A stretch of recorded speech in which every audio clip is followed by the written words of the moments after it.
What is happening, you guys? Welcome back to the Let's Go Win podcast, where we are here to help you be happy, healthy, wealthy, and get better every single day. Conversation we're going to have today is absolutely fascinating. It involves, I think, everybody. Everybody will be touched by the subject matter we're going to talk about. And I have somebody that's truly amazing. She's become a good friend of mine. Brooke Schnittman is an ADHD and executive coach for neurodivergent business owners. Diagnosed with ADHD and part of an ADHD family, she deeply understands the challenges involved. After a 15-year career in special education, she founded Coaching with Brooke in 2018. Her 3C activation program has reached over 1 million people daily. Brooke is an award-winning coach, best-selling author, and host of the award-winning Successful with ADHD podcast. She has been featured in Forbes and Entrepreneur, helping ADHDers activate their ADHD potential. I'm so pleased to have her on the show today. Brooke, how are you doing today? I'm doing great, Jam. It's always a pleasure seeing you in person and on Riverside. Yeah, it's funny. As we were talking off air, I'm like, we definitely could have done this in person. But you know what? I got you now. And, I had a chance to get to know you in the mastermind group that we're a part of. And then it was, we had a chance to kind of bond in Vegas. I don't know some of these questions, so this will be really fun. Why this world of really ADHD and helping? Where does that come from? That fire? Why was that so important to you? Yeah, it's not the typical story. So, yes, I'm diagnosed with ADHD, but I didn't get into ADHD when I knew I had ADHD. I graduated with my master's in students with disabilities and then was a special education teacher, attracted like a magnet to ADHD students, learning disabilities, anxiety. Then became an administrator, then became an ADHD coach, specifically an ADHD coach. And it wasn't until 6 months into it that I realized I had ADHD. That was after 15 years of working with people with ADHD specifically. Wow, it's interesting because as I was prepping for the conversation, I was like, well, I don't know if I have ADHD. Maybe I do. I don't know. But so you worked in this field or in the field of certainly not the ADHD special needs. I'm not putting them together and lumping them. But you worked in the field Students with of, disabilities, yeah. yeah. Well, I'll just ask, would it be considered ADHD that would be even a disability? I know Simon Sinek talks about how it's actually one of his greatest abilities. Mm-hmm. I wouldn't necessarily categorize it there, but maybe I'll just ask, would it fit that narrative? It's so funny. In the school system, the traditional school system, ADHD falls under other health impairment, which is one of the 13 disabilities in the school system. And it's technically called a disorder and a disability. But in all honesty, I, along with a lot of other people, it's just finding the order in the disorder. So, yeah, I think it's a superpower if you get it managed and you use it the right way, because there's things that we can do that a neurotypical person cannot do. Like, what other person do you know can write a book 5 hours, just hyper focus and from start to end, right? There's so many amazing things that we could do. We just have to manage our energy and leverage it. Yeah, and I can see where that's a huge, huge advantage when managed properly. Let's dispel a couple things because I'm just going to be the naive. I will be the naive one. Thank you. ADD, ADHD. Let's start there because I've heard both terms. And I think in my brain, I know what that stands for. And now I'm going, well, do you really, JM? So I'm going to go to the expert. Let's talk about, is there a difference between the two? Has it progressed? What is the difference? Let's start there. Well, thank you for being naive or vulnerable, because there's experts out there that still call ADHD, which is the most recent term, ADD. So ADD was outdated in the 90s. And the old ADD was attention deficit disorder. People who were inattentive, daydreamers, distracted, had hyperactivity, but usually was internal, right? Weren't outwardly hyperactive. ADHD was its own separate thing where you think of the boy in the classroom who can't sit still, who's out of his seat, who's interrupting, who is moving around, the hyperactive, bouncing off the walls. Now they put ADHD as the umbrella term, even if you're not outwardly hyperactive. So the old ADD is now ADHD inattentive. The old ADHD is now ADHD impulsive hyperactive. And then if you have traits of both, you're combined. Wow. So there is quite a bit to actually kind of understand. I like the examples you're giving of, for whatever reason, we always call him Johnny, but Johnny is the kid that just can't sit still. And he's in class, and the teacher's like, gosh, this kid is so disruptive, and he's just the problem child, quote unquote. I'm using air quotes if you're not watching the video. But that doesn't mean that Johnny's not a great kid. It just means Johnny's having some challenges really focusing, perhaps. So let's talk about this, as I think we've learned more about it, and yet at the same time, maybe we don't. Because, for instance, neurodivergent, which you said earlier, I'm like, okay, I know what neuroscience is. I know what divergent or divergence is. Man, is that really what it means? So let's answer maybe the two, Johnny first. What is the characteristics? Is it not being able to sit still, or is there a list of attributes or things where you can kind of help parents? Because you went through most of your life, you said, and then, what do you know? I actually have ADHD, and now I can manage it, which helps me utilize this superpower. Totally. So, yeah, is there some attributes that we should be looking for? Yeah. So let's start with children. So very often it's obvious for the hyperactive kid who can't sit still, who maybe is doing the work and isn't handing it in on time, or losing the work going back to and from school. Perhaps they have average to a high average intelligence, and they don't have a learning disability, but they are just cannot get themselves organized, and they don't know how to prioritize and plan all those executive functions that are weakened that contribute to potentially lower grades. So maybe your kid should be an A student, but they're performing at a C range. What's the discrepancy? Not a learning disability, potentially, even though it could coexist, but it might be ADHD. So that's the hyperactive piece. The inattentive you see mostly, or I shouldn't say mostly, but you usually see it in girls in the classroom. So the girls are just sitting there nodding their head, kind of like you are right now. And they're pretending with the teacher that, like, hey, I'm listening, I'm masking, I'm looking like I'm paying attention. But internally, I have so much anxiety and I have no idea what you're saying. And I'm looking at your shirt and thinking, oh, you might have worn that shirt like 2 days ago. Or I'm looking and hearing all the different stimuli in the classroom.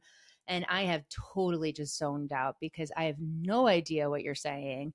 And okay, now I just caught you and what you're saying. So now I'm back. So with girls, it's usually more somatic. It comes off as anxiety. It comes off as depression. It comes off as masking behaviors, trying to fit in, really pushing all of our executive dysfunctions down, and not and having these hyperactive racing thoughts. So that's in the girls and the boys in the classroom. Now you come to adulthood, girls are less likely to be diagnosed because it's usually diagnosed in school. So when you get older, you realize as a woman, oh, maybe I don't have an anxiety disorder. Maybe it was undiagnosed ADHD. Again, both of them can work together. You could have an anxiety disorder and ADHD, but maybe it's unmanaged ADHD. Maybe you never got the tools to, yes, not necessarily focus, but focus on the right thing, right? So ADHD is not a difficulty in attention. It's attending to the things that need attending to. So when you're underwhelmed or bored, you're less likely to attend to the thing. It takes so much energy to try to attend. Or if you're really excited about it, your dopamine is firing and you could overattend or hyper focus and be so fixated on one thing that time passes and you forgot about your priorities. So, as far as attention goes, it's balancing that attention. It's not really an attention disorder because the name is the most terrible name to describe ADHD. Yeah, and even the way you described it, look, they say human beings, we have 8 seconds attention span, which has gone down, I think, like 4 seconds in the last decade. Mm-hmm. And Mm-hmm. so as you're talking and you're saying, yes, I do purposely nod my head being that active listener, but I think all of us, we do go Zone in out. and out, right? We go in, we go out. Yes. And the truth is, actually, this is why people think I'm a great listener. And I'm sorry to derail. I'm actually watching your mouth as much as I'm listening to what you're saying because I read lips because I have terrible hearing, especially in social circumstances, which actually helps me listen to what you're saying because I'm so focused on what is the mouth saying. But as you were talking, I was like, holy cow, I've never thought of it. We go in and out. We go in and out. That doesn't necessarily mean that I have ADHD. It just means perhaps we really do have to focus. That was one thing. The other thing, as you were talking, and again, this tells you where the brain is so fascinating. The moment you said, being organized, I thought of Einstein and how his desk was always a freaking disaster. And they've said that that is a sign of genius, right? Because there's so much going on. There's so much. So I don't know. Any thoughts to what I just said there? Because this conversation is fascinating. I didn't know how much I was going to know to talk about. And I'm like, dude, 45 minutes is not going to be enough time. I have so many questions. I'm going to actually start backwards. They suspect that Einstein had ADHD and autism, and now they call it ADHD, ADHD. So yes, it was suspected he had ADHD. Going back to the shorter attention span these days to 8 seconds, yes, all of our attention spans due to modern society and technology is shorter. Dr. Hallowell, who's one of the leading ADHD experts and psychologists, he talks about something that he termed as variable attention stimulus traits, meaning that you can lose attention or you can be disorganized or it's harder to sustain attention in all people. So your symptoms of modern environment might mimic ADHD symptoms. But you didn't have that before childhood, before the age of 12, in 2 or more areas of your life, and have 6 out of the 9 symptoms that you have to have of ADHD to be diagnosed. So people, because of modern society, because of age, because of hormones, because of traumatic brain injuries, so many different lack of sleep, lack of so many things, not going outside as much, they have more ADHD symptoms, but it doesn't give them an ADHD diagnosis. So you're 100% right in saying that, yes, we all experience some level of executive dysfunction, whether it be lack of attention, organization, procrastination, prioritization at some point in your life. But it's not a lifelong condition and it doesn't affect you in all the areas of your life. Yeah, you talked about managing. That word has come up several times. So assuming somebody knows, they get the diagnosis, which maybe you can explain how that would even look. Because if I'm a parent, there shouldn't be, but I think there is a mark. There's like, well, the disorder, let's just use that word. When I put this label on you, now somehow you're defective, which you're not at all, right? Correct, This is yeah. just a challenge that you may have, just like I'm 6'5", so sitting in airplane chairs, that's a challenge, man. It doesn't work. Or Dude, that's a challenge for anyone. I can't imagine being 6'5". but it's a challenge, right? It's not something I didn't ask for it. It's challenging sitting in these chairs. So let's talk about A, diagnosis, and B, managing what that looks like or what you wish it would look like. Because again, I think people want answers, right? They want to perform in school. People want to have healthy relationships. You mentioned anxiety, and I'm like, wow, I didn't even think about anxiety having any correlation with ADHD. So I'm fascinated there. Clearly, my brain does go all over the place. So maybe I need to talk to somebody. But no, in all seriousness, tell me about what you wish diagnosis looked like, or what it does look like, and then managing. Let's start with those two things because I'm fascinated that you went through so much of your life, and then you're like, oh, here's something that is really helpful for me to manage my stuff. Yeah. I wish that ADHD came with, first of all, you can get a comprehensive diagnosis and rule out other areas if you do like a psychological evaluation, neuropsychological evaluation, but not everyone has the resources to do the comprehensive evaluations, right? So when you get evaluated with ADHD, maybe it's a psychiatric evaluation, or as a child, maybe you're going to your primary care doctor and getting the ADHD label. From there, finding a community of people who understand ADHD. It doesn't have to be a paid community. It could be at your local CHAD chapter for schools. For an adult, it's finding CHAD at a Attitude magazine, or going on a social media platform where you trust and you understand that it's the right, expert talking about ADHD. But getting that community of people of like-minded, I feel like that is really the starting point. So you can start to understand like, oh, this is my ADHD, or, okay, I'm not alone in this, right? And that lessens some of that anxiety. But then the shock and the grief starts happening. It's like, oh my God, okay, I do have this. Now what do I do about it? Now that I know what it consists of and how it works with my ADHD, how do I manage it, like you said?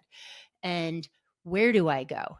So do I start with medication? Do I start with a coach? Do I read books? Where do I go? So all of those things can work at different times. If you really want to do a deep dive into your past and how it's impacting your ADHD, go see a therapist. If you are looking to create tools and manage your ADHD moving forward and get accountability, go see a coach. If you are just looking for a quick fix, like information, go read a book or go listen to a podcast. And you can do all of them at the same time as well. So find your community first, then figure out where you need help. Is it figuring out your past? Is it moving forward and executing and becoming more confident? Or is it just getting more information that you could try to apply on your own? Wow. So there's definitely resources out there. Clearly, I think you said 30% of business owners identify as having ADHD. So 1 out of 3 people walking down the road, or certainly business owners, this is not uncommon. In fact, it's very common. Before we get into that, because I found that fascinating. So 30% of business owners identify as having that, and then you have 12 steps to silence, which I'm really curious on. Give me the anxiety, because why that is a part of it. I never thought of ADHD, my limited knowledge, as anxiety. I would have never put them together. And the reason I say that is I guess I don't know. I thought, okay, I'm challenging with my attention perhaps, but anxiety, I didn't put the two together. So help me do that if you would, because I have only experienced anxiety, I think once in my life, one day in New York. I think that was it. Or maybe if I've been really hungover, that's the only other time where I might feel a little anxiety. Um, why the correlation? Do you know why that's a part of it? When you have ADHD, you're experiencing 20,000 more negative messages before the age of 10. Okay. So that is subconsciously, consciously. So imagine what that does for a child's brain and storing those memories. There's so much shame that comes along with unmanaged ADHD, and rejection, and then perfectionism, and then lack of, even trying, because you're so afraid of being seen. So Anxiety comes from unmanaged ADHD. And if you have unmanaged ADHD, you're likely going to receive more negative messages. And you're also more susceptible to bullying and being more sensitive. And you know what comes with the sensitive child? You're sensitive to others, but you're really sensitive to what everyone's saying too. So anxiety comes again with unmanaged ADHD.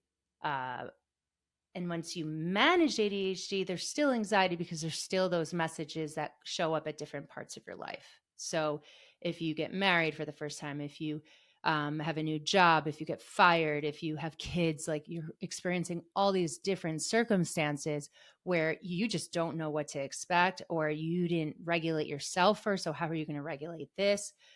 So life brings that anxiety with, again, the unmanaged ADHD. And also 80% of people with ADHD have something else. So you could also have a generalized anxiety disorder or social anxiety disorder that come with ADHD too. So it's two separate things. So I have to imagine when, again, I don't love the word diagnosis, but I guess it is what it is. When you received, okay, ADHD, this is something that I've had or I have, and I've had my entire life, that I have to imagine, was there a sense of relief where it was like, oh, thank God that answers so many questions? Or, holy shit, now what? What did that look like for you? My experience is so different from other people. Again, like I was working in the field. So when I got the diagnosis, I also come from two parents who are like super high achievers, right? And to them, labels doesn't really mean anything. So I said to them, I'm going for an ADHD diagnosis to see if I have ADHD. And I used to be such a people pleaser to my parents too. Like I needed that positive reinforcement from my dad specifically. And he goes, why the label? You don't need the label. Like, what is that going to do for you? Right. So when I got the diagnosis, it wasn't celebrated. It wasn't like, oh, that's a sign of relief. But what I did say in a text message without any attachment to my family specifically was, look, I got this diagnosis of ADHD. It's not an excuse, it's an explanation. I don't expect any changes in the way that we communicate or, correspond, but I just want you to know that exists. So now when I am communicating with my dad specifically, who used to try to give me verbal directions on how to get to places old school, right? Like, okay, Brooke, you're going to do this, and then you're going to do that, and you're going to make a left here, and you're going to make a right here, and you're going to go down to the house over there. I'm like, whoa, I need you to write this down for me, or just give me the address so I can put it into Google Maps. And I speak up for myself in ways that I didn't before. So in that sense, I feel relief because I feel more confident to say, look, like I know I have a hard time with multi-step directions because it's a processing piece in executive functions. Like you, I also read lips because I had a processing disorder. I don't know if it was a real processing disorder or if it was just part of my undiagnosed ADHD, but I can speak and have words to what I'm going through, which gives me power.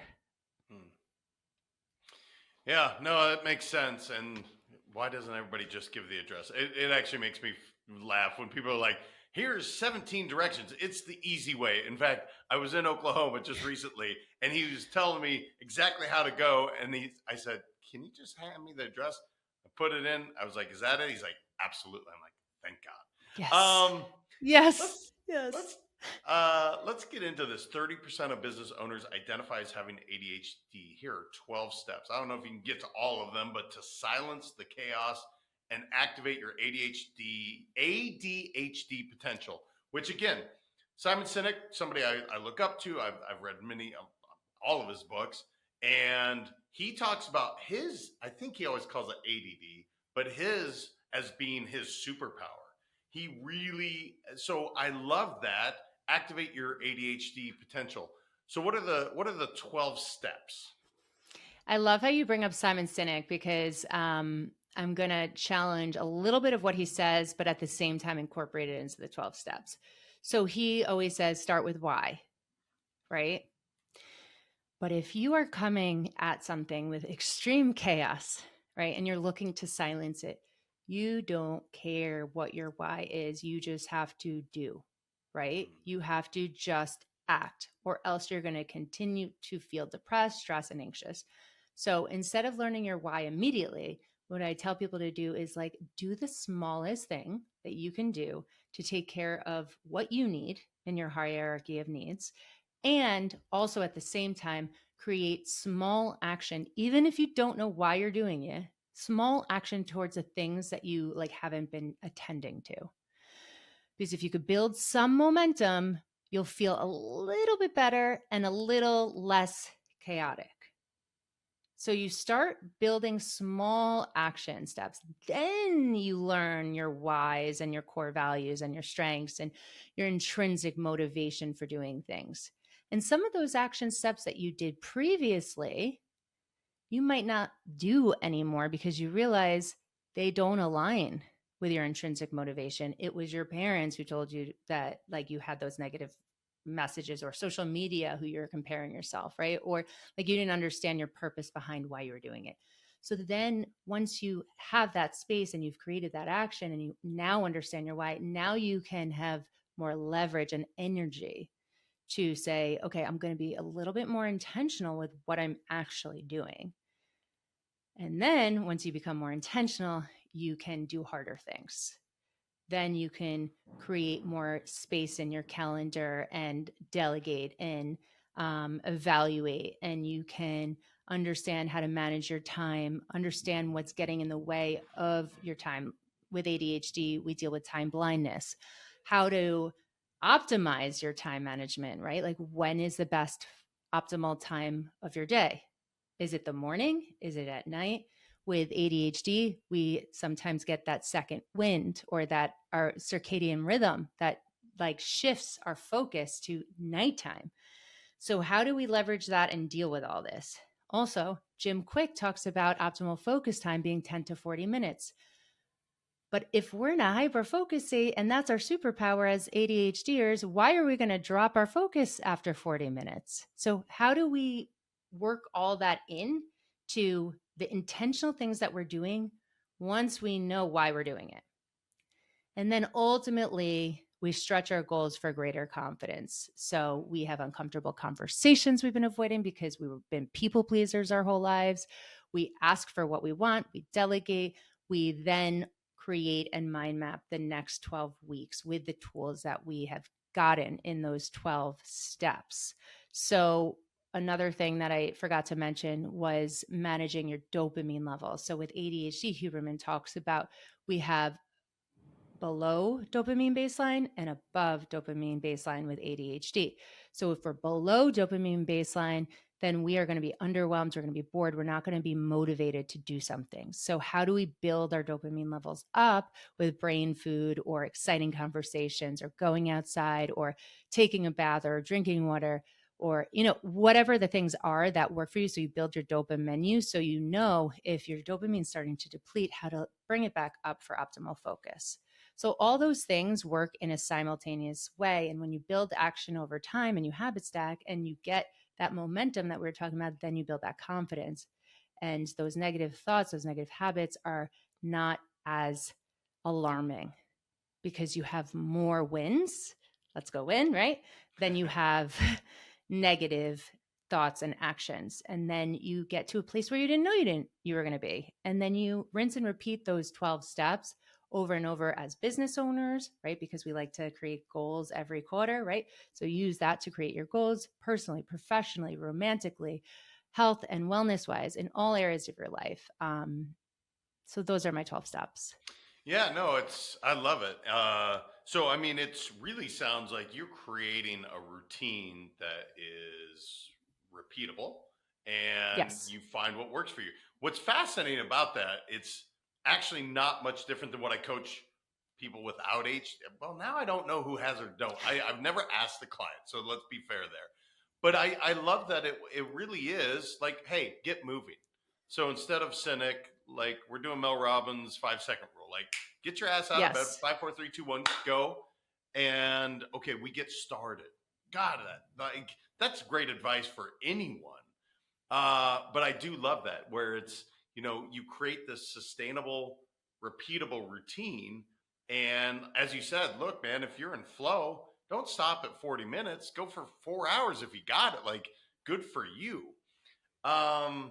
Yes. And it's so funny that you mentioned Mel Robbins. She has ADHD too. So now you have two competing ADHDers saying different things, right? So essentially, Mel found that 5 4 3 2 1 because she was depressed in bed and a rocket ship was going off on her TV and it said 5 4 3 2 1 blast off, and she got out of bed and she's like, okay, this works for me.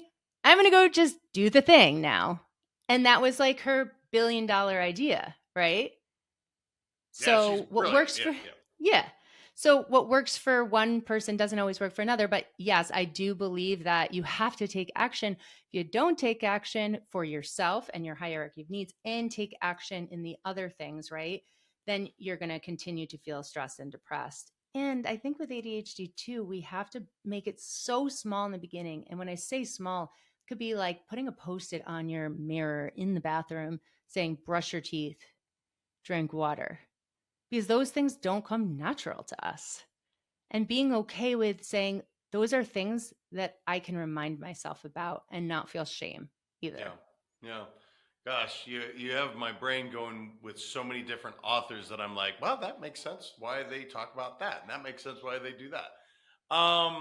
You have a topic in here that I find fascinating. And I do want to actually define what it is, so I'm clear on it too. But how to manage a neurodivergent household, not pull your hair out. Okay, I think the mom and the son. I can see them like clear as day right now. But before I put my own label and judgment on this household, what is neurodivergent? We've all seen the movie Divergent. Maybe we're on our path, or maybe you're way off. So what is neurodivergent? And then we can get into that topic. The funny thing about the title with neurodivergent is, so if I could just start here, there's neurodivergent and there's neurotypical, but the typical are less people than the neurodivergent. So what is typical? So I find that fascinating. So I just want to start there. But neurodivergence is an umbrella of things that make your brain different than the typical air quote person.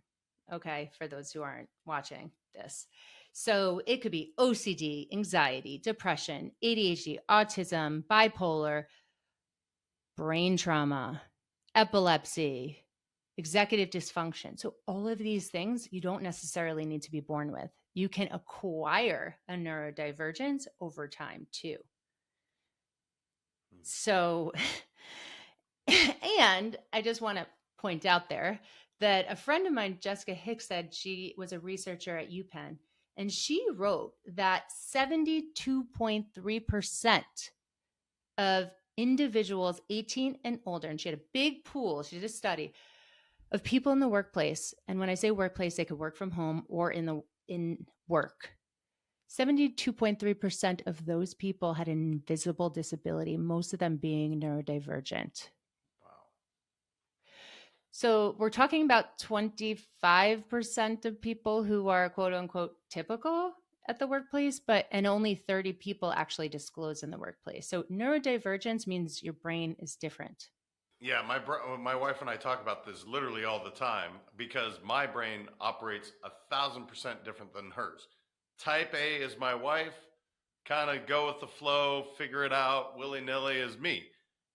But I think that's how it works. I think that's why we work, because if it was type A, man, we might just crush each other. Like, the OCD would be out of control. I certainly am not helping her OCD, but it is. But you calm her down in certain ways too. Yeah. 1,000%. And she calms you down, like you work together in ways that mesh. But yeah, neurodivergent is different than the typical brain. And again, typical in air quotes. So when I mentioned the neurodivergency in our household. We have 4 of us who have ADHD, and it's not even my biological, right? So I am a magnet to people with ADHD, if you couldn't tell. And 6 months after I got my ADHD diagnosis, I met my husband who was undiagnosed, and then his 2 sons. And he said to me, my youngest son definitely has ADHD. He's literally, we saw him bouncing off the outside walls of our house. He was just like, literally, his feet were on the wall and he was bouncing. He was the stereotypical Johnny in the classroom. I said, okay, he has ADHD. Your oldest has ADHD, and so do you. Go get diagnosed because I can't diagnose. He's like, no way. They all have an ADHD diagnosis now. We're all on meds. We're all getting coaching. We're all like doing so much better as a family and as individuals. But it's really hard. A, being a parent, period. B, having a neurodivergent child and being neurodivergent and having a spouse who's neurodivergent. So you are responsible for your own executive functions, which are typically at a deficit. Then you don't want to parent your spouse, but they have a deficit of executive function. And then your children have a deficit of executive function. So now you're managing 4 people's executive function, even though you really shouldn't be, right? So it's a balance. It's a game of like, I'm going to take care of myself, but I'm also going to be there and be present for the family. So how does all of this work? Yeah, how does that work? Is it, stopping and just trying to be in the present moment, trying to understand, like, okay, I just imagine the way you described it, it's chaotic. It's a bit going on. There's people running each way. You have your own thoughts going a million miles.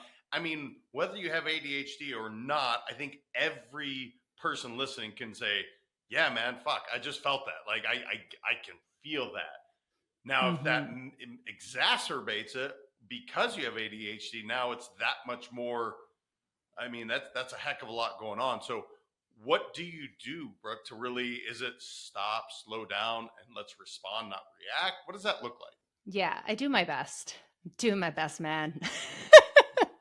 That's what I do. No. Yes, there's a little bit of that.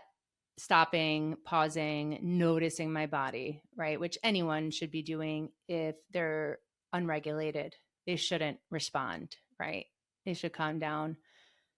And I try with the collaborative problem solving of the kids and my husband, who to figure out systems. They might not be executed regularly, but figure out systems that work for us, right? So, for instance, the laundry. There could be a laundry basket 3 feet away, but where does the laundry go? Jam. On the floor. On the floor, right? So how do we deal with that, right? So I literally have laundry baskets in every corner of our house. Does it look attractive? No, but does it feel better for me than being on the floor? Yes.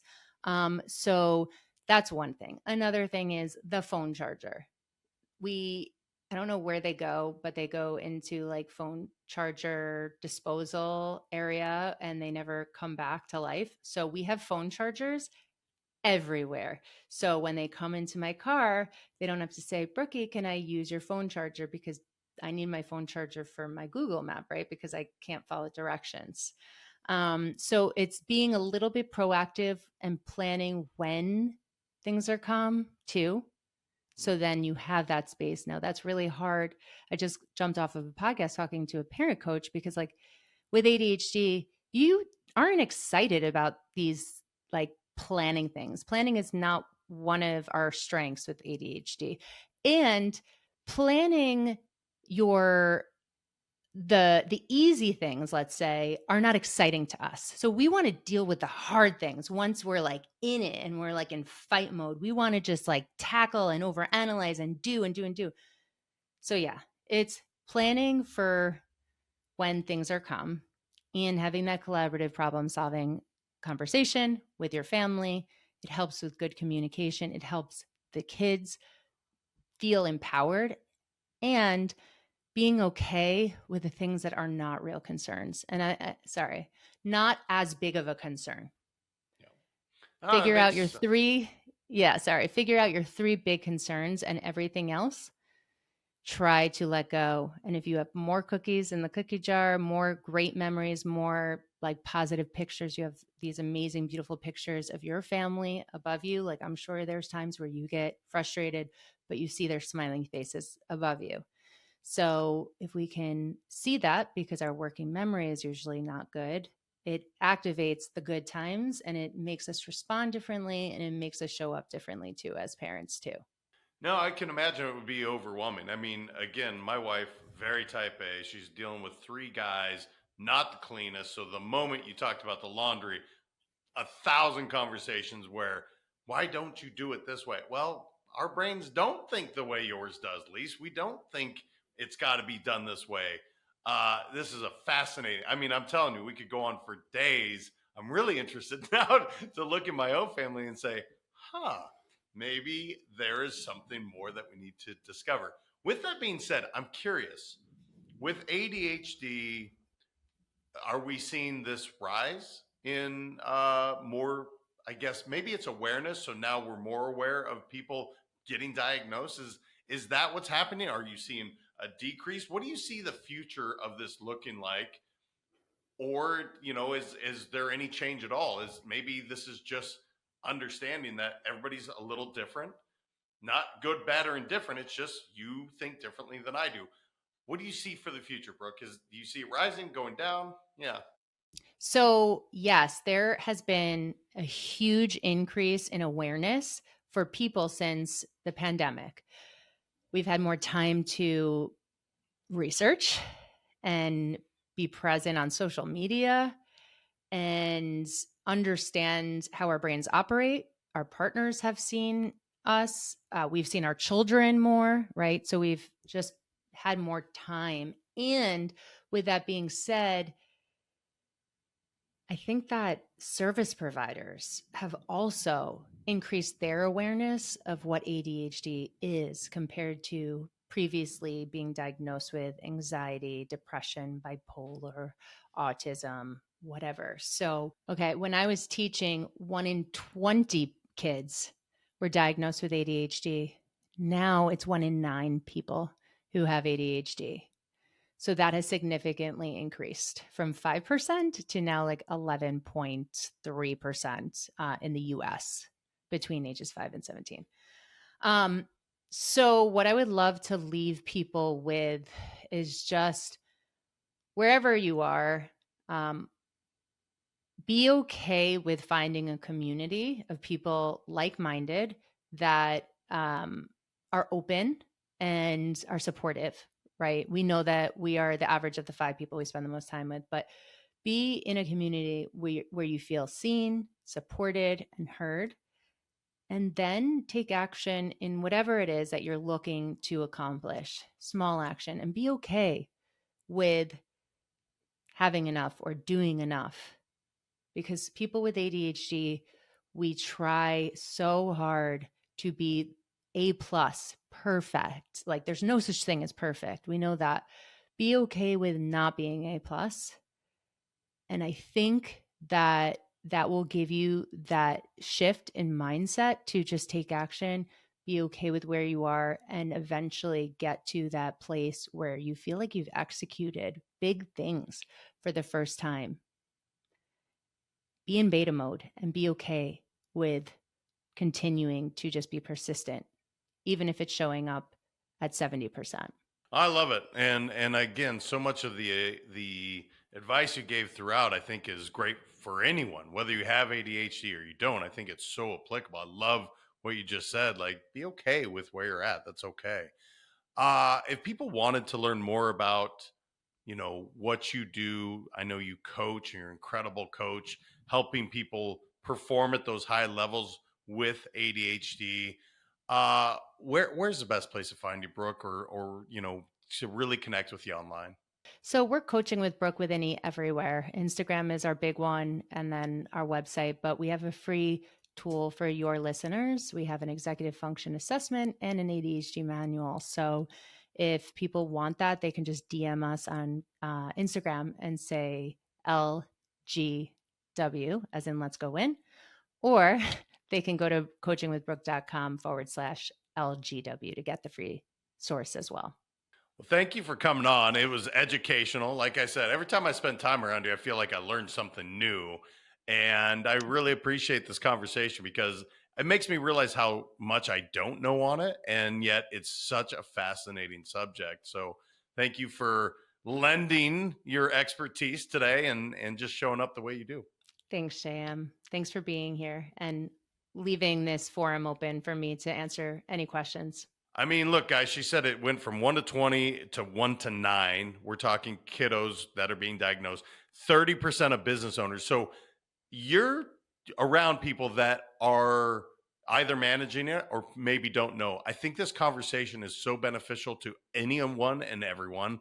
Please share this out with someone you care about, whether you think they have ADHD or you don't. It doesn't really matter. I promise you, we are all surrounded by someone we know that has this, and I think it's good for us to learn more about it. I think it's good for us to be accepting of different ideas and different ways that people think, and know that it's not a bad thing or a good thing. It's just what it is, and to celebrate that. So please make sure to share this out with someone you know, love, and care about. And until next time, remember, your mindset matters. I appreciate y'all. We'll talk soon.